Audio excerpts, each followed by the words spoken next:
إياك نعبد وإياك نستعين اهدنا الصراط المستقيم.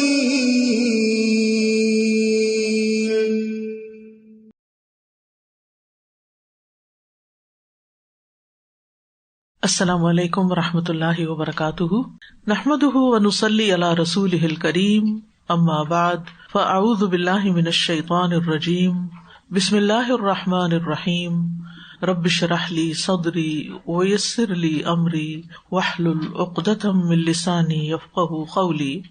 سورۃ البقرہ مدنی سورت ہے۔ مدنی سورت وہ ہوتی ہے جو یا مدینہ میں نازل ہوئی ہو یا مدینہ کی طرف ہجرت کرنے کے بعد نازل ہوئی ہو۔ نبی صلی اللہ علیہ وسلم اپنی نبوت کے ابتدائی سالوں میں مکہ میں تشریف فرما رہے، پھر آپ نے مدینہ کی طرف ہجرت کی، تو جو کچھ بھی ہجرت کے بعد نازل ہوا ہے وہ سب کیا کہلاتا ہے؟ مدنی۔ یہ قرآن مجید کی طویل صورتوں میں سے ہے، بلکہ قرآن مجید کی سب سے لمبی صورت ہے۔ اس کے معنی بہت گہرے ہیں اور اس میں بہت ضروری اور اہم احکامات ہیں۔ اس کی آیات کی تعداد 286 ہے، 286، اور ترتیب قرآنی کے اعتبار سے اس کا نمبر 2 ہے، اور نزول کے اعتبار سے مدینہ میں نازل ہونے والی پہلی سورت ہے۔ یہ سورت حروف مقطعات سے شروع ہوتی ہے، الف لام میم سے۔ اس میں 100 سے زیادہ دفعہ لفظ جلالہ یعنی اللہ کا ذکر ہوا ہے۔ اس میں قرآن مجید کی سب سے طویل آیت جو 282 ہے، آیت دین، وہ نازل ہوئی۔ قرآن مجید کی سب سے عظیم آیت آیت الکرسی، وہ بھی اس میں سے ہے جو آیات کی سردار ہے۔ پھر اسی طرح اس سورت میں کفایت کرنے والی آیات ہیں جو اس کی آخری آیات ہیں، البقرہ کی آخری آیات۔ اس کے بارے میں آتا ہے کہ جو رات کو سونے سے پہلے ان کو پڑھ لیتا ہے وہ اس کو کفایت کرتی ہیں۔ کچھ علماء کہتے ہیں کفایت کرنے کا مطلب ہے قیام اللیل سے کفایت کرتی ہیں، یعنی اگر کوئی شخص رات کو دوبارہ اٹھ کے تہجد نہیں پڑھ سکتا تو وہ ان آیات کو پڑھ کر سوئے، یعنی اتنی عظیم آیات ہیں، عرش کے خزانے تلے سے نبی صلی اللہ علیہ وسلم کو عطا ہوئی تھی۔ اور کچھ کہتے ہیں کہ آفات میں کفایت کرتی ہیں، یعنی ہر طرح کی تکلیف، پریشانی و مصیبت کے نازل ہونے سے بچاتی ہیں۔ اس صورت میں وہ آخری آیت بھی ہے جو سب سے آخر میں نازل ہوئی، یعنی بعض آراء کے مطابق جو سورۃ البقرہ کی آیت نمبر 281 ہے، واتقوا یوما ترجعون فیہ الی اللہ۔ تو اس اعتبار سے یہ سورت قرآن مجید کی اہم ترین صورتوں میں سے ہے۔ جو شخص اس سورت کو پڑھ لیتا، صحابہ اس کی تعظیم کرتے تھے، یعنی اس کی عزت کرتے تھے، اس کو رسپیکٹ دیتے تھے کہ ہم میں سے یہ شخص سورۃ البقرہ پڑھا ہوا ہے۔ حضرت انس رضی اللہ عنہ سے مروی ہے کہ ایک آدمی نبی صلی اللہ علیہ وسلم کا کاتب تھا، جو وحی نازل ہوتی آپ اس کو لکھواتے اور وہ لکھتا تھا۔ اس نے سورۃ البقرہ اور آل عمران بھی پڑھ رکھی تھی، اور جب کوئی آدمی سورۃ البقرہ اور آل عمران کی تلاوت کرتا تو وہ ہم میں سے برتر سمجھا جاتا، یعنی وہ ہم میں سے بہتر ہے جس کو یہ سورت آتی ہے۔ صحابہ اس سورت کو صرف حفظ نہیں کرتے تھے بلکہ اس کو سمجھتے بھی تھے اور اس پر عمل بھی کرتے تھے۔ اسی طرح قرآن مجید کی ابتدائی 7 سورتیں پڑھ لینے کا بھی بہت بڑا اجر ہے۔ انہی میں سے چونکہ یہ ایک ہے اس لیے وہ حدیث آپ کے سامنے رکھوں گی، مسند احمد کی ہے۔ نبی صلی اللہ علیہ وسلم نے فرمایا، جو شخص قرآن کی ابتدائی 7 سورتیں حاصل کر لے وہ بہت بڑا عالم ہے، یعنی اس کو بہت بڑا اعزاز مل جاتا ہے۔ اسی طرح نبی صلی اللہ علیہ وسلم نے فرمایا، مجھے تورات کی جگہ طوال 7 دی گئی ہیں، پہلی 7 طویل صورتیں، یعنی البقرہ سے آگے، یعنی یہ تورات کے قائم مقام ہے، اور یہ قرآن مجید کا تقریباً 1/4 حصہ بنتا ہے، یعنی اگر کوئی اتنا بھی پڑھ لیتا ہے تو اس لیے اللہ کا نام لے کے یہ سفر شروع کیا ہے تو اس کو جاری رکھیں تاکہ وہ وعدے اور وہ فضیلتیں جو اس کے ساتھ بیان کی گئی ہیں ان کو حاصل کر سکیں۔ اس سورت میں بہت سے موضوعات ہیں، لوگوں کی اقسام بیان کی گئی ہیں، متقین، کفار، منافقین، پھر تمام انسانوں سے خطاب ہے یا ایھا الناس کہہ کے، انسان کی اوریجن کی تاریخ بتائی گئی ہے آدم علیہ السلام کے قصے میں، پھر بنی اسرائیل کے واقعات ہمیں ملتے ہیں، ان کی خبریں ملتی ہیں، اس میں تحویل قبلہ کا ذکر ہے، ابراہیم علیہ السلام کا واقعہ ملتا ہے، کعبہ کو تعمیر کرنے کا، پھر اسی طرح مردہ کو زندہ کرنے کے واقعات ہیں۔ اس کے علاوہ بھی ہاروت ماروت کا ذکر ہے، پھر جالوت اور تالوت کا ذکر ہے۔ یہ تفصیلات ہم آگے پڑھیں گے، صرف ایک عمومی خلاصہ آپ کے سامنے رکھ رہی ہوں کہ یہ سورت کی اہمیت ہمیں سمجھ میں آ جائے کہ یہ کتنا کچھ اپنے اندر سمیٹے ہوئے ہے۔ اسی طرح اس سورت میں اسلام کے ارکان کا بھی ذکر ہے، جیسے توحید، طہارت، نماز، روزہ، حج، زکوٰۃ، صدقات، عمرہ، ان سب کے بارے میں بھی احکامات موجود ہیں۔ اسی طرح خاندانی زندگی سے متعلق اور معاشرتی زندگی سے متعلق احکامات ہیں، جیسے قصاص، نکاح، طلاق، عدت، نفقہ، رضاعت، وصیت، یہ سارے احکامات سورۃ البقرہ میں پائے جاتے ہیں۔ تو اس سے آپ اندازہ لگا سکتے ہیں کہ یہ سورت کتنی اہمیت کی حامل ہے، اور ایک مسلمان کو اس سورت کے پڑھنے کا کتنا اہتمام کرنا چاہیے۔ تو اس لیے بہت اچھا ہوگا اگر آپ خود پڑھنے کے ساتھ ساتھ اپنے ان دوستوں کو، اپنے ان رشتے داروں کو، اپنے ان ساتھیوں کو جو باقاعدہ بیٹھ کر نہیں سیکھ پڑھ سکتے، ان کو آپ کم از کم اس کا لنک شیئر کر سکتے ہیں، تو وہ یعنی گھر بیٹھ کر بھی کچھ نہ کچھ سنتے رہیں تاکہ وہ آپ کے ساتھ ساتھ سفر میں ہوں۔ اس سے فائدہ یہ ہوگا کہ پھر آپ ان کی نگاہوں میں بہت اجنبی نہیں ہوں گے۔ جب آپ کسی حکم پر عمل کریں گے تو وہ سمجھ جائیں گے کہ یہ تو قرآن میں لکھا ہوا ہے، یہ شخص اپنے پاس سے کوئی نئی راہ نہیں نکال رہا۔ یعنی اپنے ماحول میں اس روشنی کو بکھیرنے کا یہ فائدہ ہوتا ہے کہ پھر انسان کے لیے وہ سب مددگار بن جاتے ہیں، اور اگر ان کو چھوڑ کر انسان سولو فلائٹ لے لے، تنہا کسی سفر پر نکل جائے تو اس میں مشکلات بھی ہوتی ہیں۔ بہرحال سورۃ البقرہ کی فضیلت میں کچھ احادیث بھی ہمیں ملتی ہیں۔ صحیح مسلم کی ایک حدیث ہے جس کے مطابق سورۃ البقرہ اور آل عمران کو الزہراوین کہا جاتا ہے، دو روشن صورتیں۔ ابو امامہ باہلی کہتے ہیں کہ میں نے رسول اللہ صلی اللہ علیہ وسلم کو یہ فرماتے ہوئے سنا، قرآن پڑھا کرو کیونکہ وہ قیامت کے دن اصحاب قرآن کا سفارشی بن کر آئے گا، یعنی قرآن قیامت کے دن سفارش کرے گا۔ دو روشن چمکتی ہوئی صورتیں البقرہ اور آل عمران پڑھا کرو کیونکہ وہ قیامت کے دن اس طرح آئیں گی جیسے دو بادل یا دو سائبان ہوں، یعنی دو بادل یا دو سائبان، کینوپی، یا جیسے وہ ایک سیدھ میں اڑتے پرندوں کی دو قطاریں ہوں یا ڈاریں ہوں۔ ڈار کہتے ہیں نا جو پرندے اڑتے ہیں، ان کا گروپ۔ تو وہ اپنے پڑھنے والوں کی طرف سے قیامت کے دن دفاع کریں گی، ٹھیک ہے۔ تو حاجانی ان اصحابہما، اور پھر خاص طور پر سورۃ بقرہ کی بات کی آپ نے، فرمایا سورۃ البقرہ پڑھا کرو کیونکہ اس کا حاصل کرنا باعث برکت ہے اور اسے چھوڑ دینا باعث حسرت ہے، اور باطل پرست اس کی طاقت نہیں رکھتے۔ یعنی معاویہ کہتے ہیں جو راوی ہیں اس حدیث کے، کہ مجھے یہ معلوم ہوا ہے کہ باطل پرستوں سے مراد ساحر یعنی جادوگر ہیں، یعنی اگر کوئی آپ پہ جادو کرنا چاہے تو اس کا اثر آپ پر نہیں ہوگا، کیونکہ اس میں وہ آیات موجود ہیں جو جادو کا توڑ بھی ہیں، اور اگر اس کو پڑھا جائے تو جادو اثر بھی نہیں کرے گا۔ اس سورت کی تلاوت کے وقت فرشتے اترتے ہیں، سکینت نازل ہوتی ہے۔ اسید بن حذیر کہتے ہیں وہ ایک رات سورۃ البقرہ کی تلاوت کر رہے تھے، ان کے قریب ان کا گھوڑا بندھا ہوا تھا، اسی دوران گھوڑا بدکنے لگا تو وہ خاموش ہو گئے اور وہ گھوڑا بھی ٹھہر گیا۔ وہ پھر پڑھنے لگے تو گھوڑے نے بھی اچھل کود شروع کر دی، انہوں نے تلاوت بند کی تو گھوڑا ٹھہر گیا، پھر پڑھنے لگے تو گھوڑے نے پھر اچھل کود شروع کر دی، تو وہ وہاں سے پھر چلے گئے، ہٹ گئے اس جگہ سے، یعنی گھوڑے کے پاس نہیں پڑے۔ بلند آواز سے تلاوت کر رہے ہوں گے جو وہ بھی سن رہا تھا، کیونکہ ان کا بیٹا یحییٰ گھوڑے کے قریب تھا، انہیں خطرہ محسوس ہوا کہ گھوڑا اسے رون ڈالے گا، انہوں نے تلاوت بند کر دی۔ پھر انہوں نے آسمان کی طرف نظر اٹھائی تو کچھ دکھائی نہ دیا۔ صبح کے وقت انہوں نے یہ واقعہ نبی صلی اللہ علیہ وسلم سے بیان کیا تو آپ نے فرمایا، اے ابن حذیر تم پڑھتے رہتے۔ انہوں نے عرض کیا، اللہ کے رسول مجھے ڈر لگا کہ یحییٰ کو گھوڑا کچل دے گا، کیونکہ وہ اس کے قریب ہی تھا، تو میں نے سر اٹھایا اور یحییٰ کی طرف گیا۔ پھر اس کے بعد میں نے اپنا سر آسمان کی طرف اٹھایا تو دیکھتا ہوں کہ چھتری جیسی چیز ہے جس میں بہت سے چراغ روشن ہے، جیسے بڑا سا شینڈلیئر ہو۔ پھر میں دوبارہ باہر آیا تو میں اسے دیکھ نہ سکا، پھر دوبارہ نظر نہیں آیا۔ آپ نے پوچھا تم جانتے ہو وہ کیا ہے؟ انہوں نے کہا نہیں۔ آپ نے فرمایا وہ فرشتے تھے جو تمہاری آواز سننے کے لیے قریب آ رہے تھے، نیچے اتر رہے تھے۔ اگر تم رات بھر پڑھتے رہتے تو صبح تک دوسرے لوگ بھی انہیں دیکھتے اور وہ ان سے چھپ نہ سکتے۔ بہرحال یہ چونکہ ایمان بالغیب ہے ہمارا، تو وہ سبب نہیں بنا کہ لوگ بھی دیکھ سکیں۔ تو اس سے یہ پتہ چلتا ہے کہ یہ سورت بہت اہمیت کی حامل ہے، اس لیے اسے پوری توجہ کے ساتھ پڑھنے کی ضرورت ہے۔ پہلے ہم تلاوت سنیں گے، اس کے بعد ایک ایک آیت کی تفسیر ہوگی۔ تو آئیے ہم تلاوت سنتے ہیں۔ بسم اللہ الرحمن الرحیم، الف لام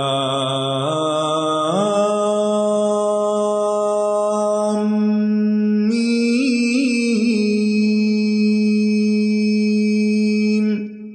ذلك الكتاب لا ريب فيه هدى للمتقين۔ اس کی پہلی آیت الف لام میم ہے۔ بسم اللہ الرحمن الرحیم، الف لام میم۔ جیسا کہ آپ دیکھ رہے ہیں کہ یہ حروف اکٹھے لکھے ہوئے ہیں، جیسے علم پڑھا جاتا ہے، علم نشرہ وغیرہ، لیکن ان کو علم نہیں پڑھا جاتا، بلکہ الف الگ، لام الگ، میم الگ، الگ الگ الگ، یعنی کاٹ کاٹ کے پڑھا جاتا ہے، اسی لیے اس کو حروف مقطعات کہتے ہیں، یعنی الگ الگ کیے ہوئے حروف، علیحدہ علیحدہ پڑھے جانے والے حروف۔ قرآن مجید کی تقریباً 29 سورتوں کے آغاز میں ایسے حروف موجود ہیں۔ 3 سورتیں ایسی ہیں جو صرف ایک حرف سے شروع ہوتی ہیں، قاف، نون، صاد۔ 9 سورتیں 2 حروف سے شروع ہوتی ہیں، جیسے طٰہٰ، یاسین وغیرہ، اور 6 حوامیم بھی، حامیم، جو 6 سورتوں کے شروع میں آتا ہے ان کو حوامیم کہا جاتا ہے۔ 13 سورتیں ہیں جو 3 حرف سے شروع ہوتی ہیں، ان میں سے الف لام میم سے شروع ہونے والی صورتیں البقرہ، آل عمران، العنکبوت، الروم، لقمان اور سجدہ ہیں، اور پھر 3 حروف سے شروع ہونے والی 2 اور صورتیں بھی ہیں، جیسے الشعراء اور القصص، جن میں طا، سین، میم۔ 5 صورتیں ایسی ہیں جو الف لام را سے شروع ہوتی ہیں، یونس، ہود، یوسف، ابراہیم اور الحجر۔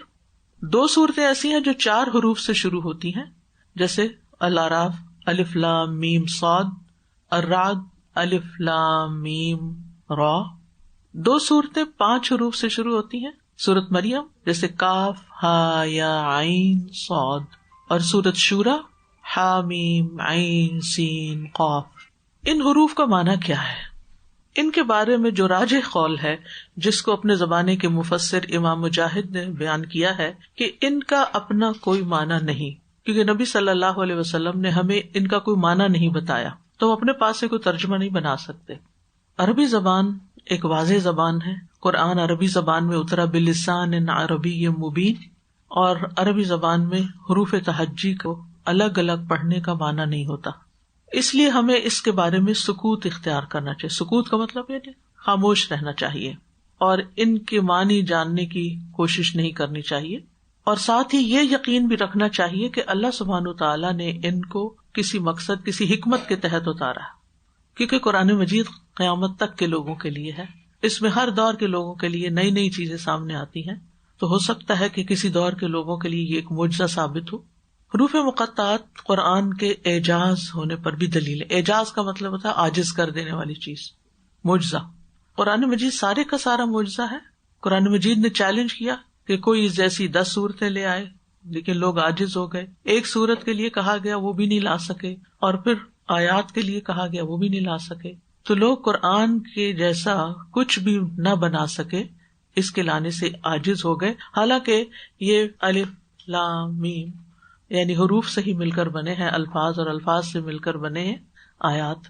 تو یہ کہا جاتا ہے کہ حروف مقطعات کو اس بات کی طرف اشارہ کرنے کے لیے لایا گیا ہے کہ جس قرآن کریم نے ان عربوں کو ایسا کلام بنانے سے عاجز کیا، یہ قرآن انہی حروف سے مل کر بنا ہے۔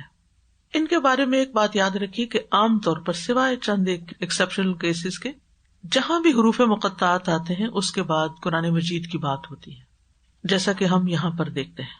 خلاصہ کیا ہے کہ قرآن مجید میں یہ حروف 29 سورتوں کے شروع میں آئے ہیں، ان کو پڑھا جانا چاہیے چاہے ہم ان کے معنی نہیں بھی جانتے، کیونکہ قرآن کے ہر حرف کے پڑھنے پر 10 نیکیاں ملتی ہیں، اور ان کے لیے نبی صلی اللہ علیہ وسلم نے الف لام میم ہی کی مثال دی ہے۔ عبداللہ بن مسعود کہتے ہیں کہ رسول اللہ صلی اللہ علیہ وسلم نے فرمایا، جس نے اللہ کی کتاب میں سے ایک حرف پڑھا اسے اس کے بدلے 1 نیکی دی جائے گی، اور ہر نیکی کا ثواب 10 گنا ہے۔ میں نہیں کہتا کہ الف لام میم ایک حرف ہے، بلکہ الف ایک حرف ہے، لام ایک حرف ہے، اور میم بھی ایک حرف ہے۔ ٹھیک ہے، آپ سوچئے کہ اگر ان حروف کو پڑھنے پر بھی نیکی ہے جن کا معنی ہم نہیں جانتے، تو جب ہم معنی جان کے پڑھتے ہیں اور سنتے ہیں تو اس کا درجہ اور کتنا زیادہ ہوگا۔ اس لیے قرآن مجید پڑھتے ہوئے کبھی نہ اکتائیں، اور کبھی یہ نہ سمجھے کہ میرا بہت وقت چلا گیا یا بہت وقت لگ جائے گا۔ اس سے بہتر اور کوئی کیا کام ہو سکتا ہے کہ جو ہم اس وقت میں کریں کہ جس سے ہمیں اتنا زیادہ فائدہ یا ثواب حاصل ہو. اور وہ حدیث ہمیشہ یاد رکھا کریں، خیرکم من تعلم القرآن وعلمہ. یاد کرنی ہو تو زبانی یاد کر لیجئے تاکہ یہ سبق ہمیشہ یاد رہے کہ تم میں سے بہترین وہ لوگ ہیں جو قرآن سیکھتے ہیں. پہلے سیکھنے والوں کی بات کی گئی اور پھر سکھاتے ہیں اس کو. تو اپنی زندگی میں جو بھی آپ کا فیلڈ ہو، کوئی بھی کام آپ کریں، کسی بھی چیز میں مہارت حاصل کریں، کوئی بھی جاب کریں، بزنس کریں، لیکن کچھ نہ کچھ وقت اس کے سیکھنے یا سکھانے کے لیے ضرور نکالیں. یعنی آئندہ زندگی کے لیے اپنا ایک لائحہ عمل بنا لیں، اپنا ایک گول سیٹ کر لیں، کیونکہ یہ اللہ کا کلام ہے اور اس کے ذریعے اللہ سبحانہ وتعالیٰ بندوں کے درجات بلند کرتے ہیں. کوئی اور چیز ایسی نہیں کہ جس کے ساتھ اتنی تیزی سے انسان اللہ تعالیٰ کا قرب حاصل کر سکے. ذلك الكتاب لا ريب فيه هدى للمتقين. یہ وہ کتاب ہے جس میں کوئی شک نہیں، تقوی والوں کے لیے ہدایت کا ذریعہ ہے.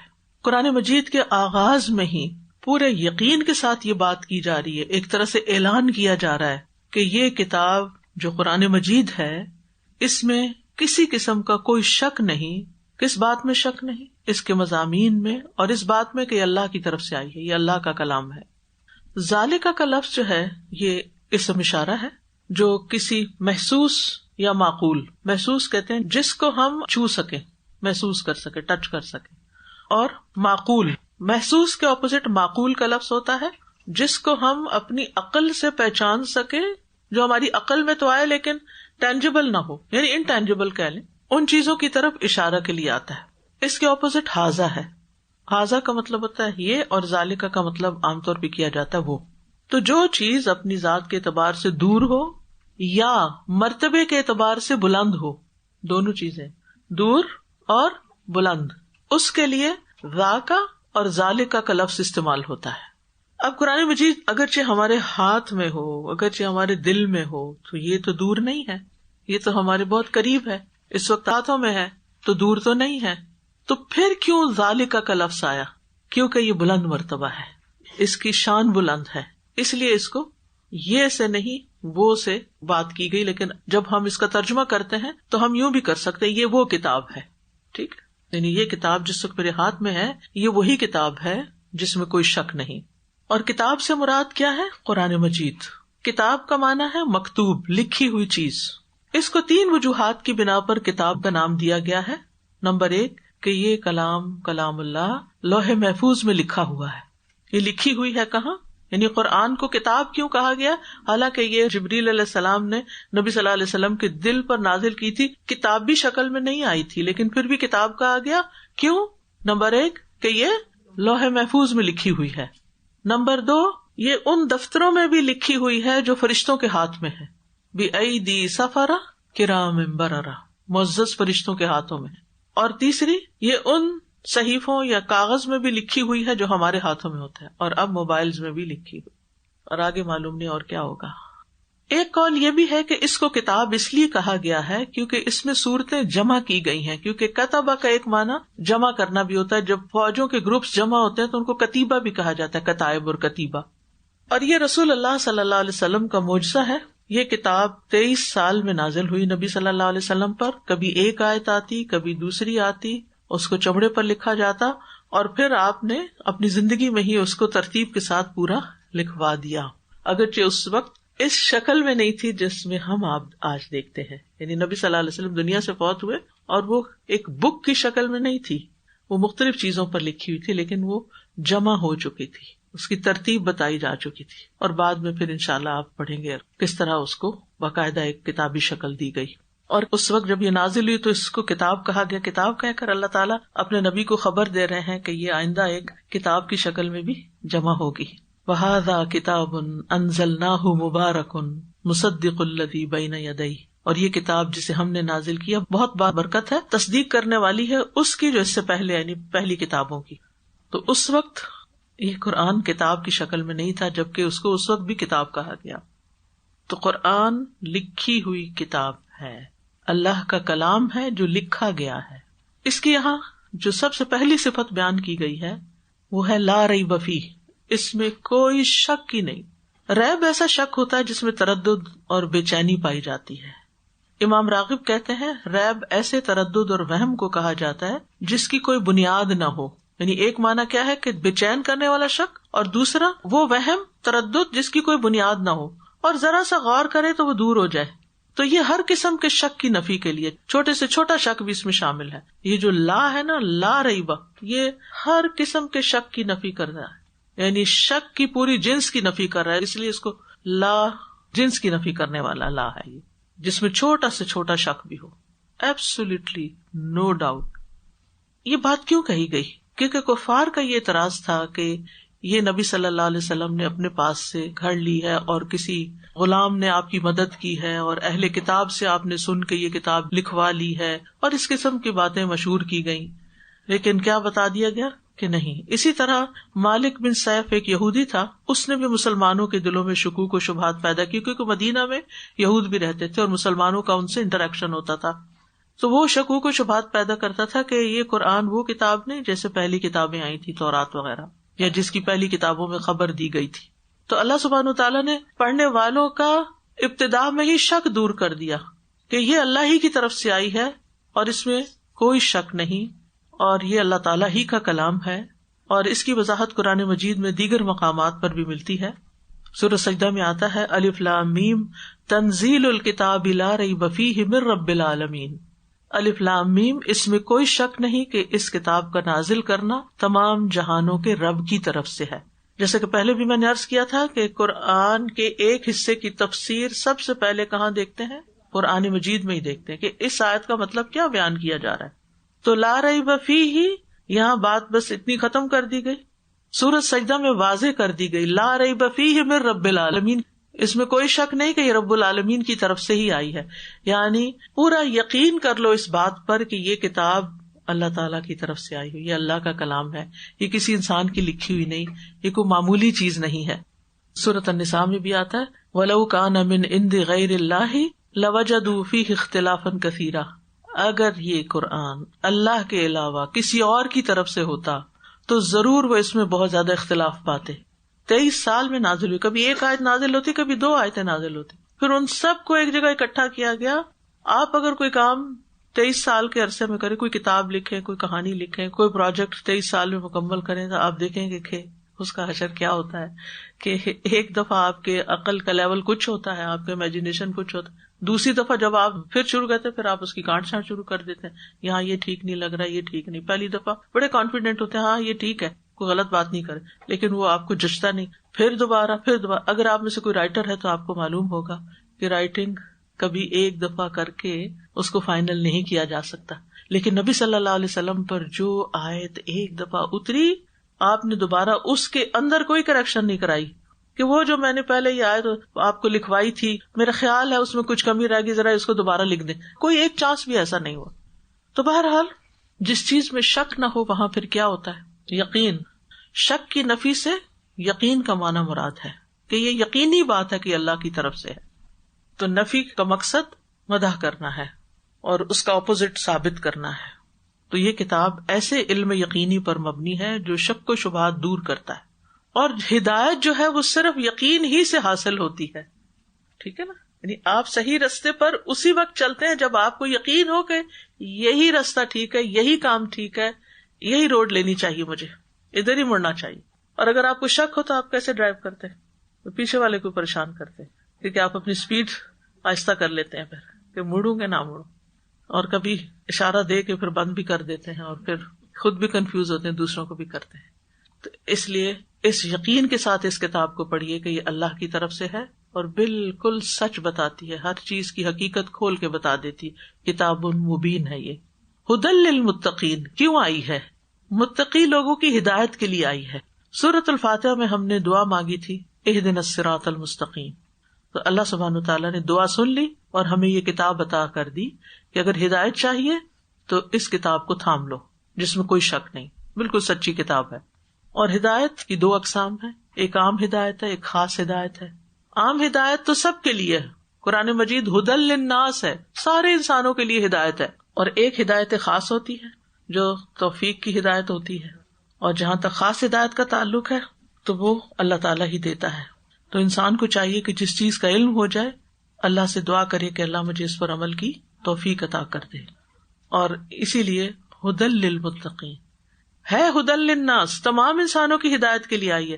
لیکن کچھ لوگ ایسے ہوں گے جو اللہ سے ڈرتے ہوں گے، وہ اس سے رہنمائی لیں گے، اللہ انہیں عمل کی توفیق بھی دے گا اور وہ سیدھے راستے پہ چل پڑیں گے. جیسا کہ سورۃ فصلت میں آتا ہے قل هو للذین آمنوا ھدی وشفاء، کہہ دیجیے وہ لوگ جو ایمان لائے ان کے لیے یہ کتاب ہدایت بھی ہے، شفا بھی ہے. تو اس کتاب سے شفا کے لیے بھی ہمیں کیا کرنا چاہیے؟ ایمان رکھنا چاہیے، یقین رکھنا چاہیے کہ یہ اللہ کا کلام ہے اور اس کی بڑی پاور ہے.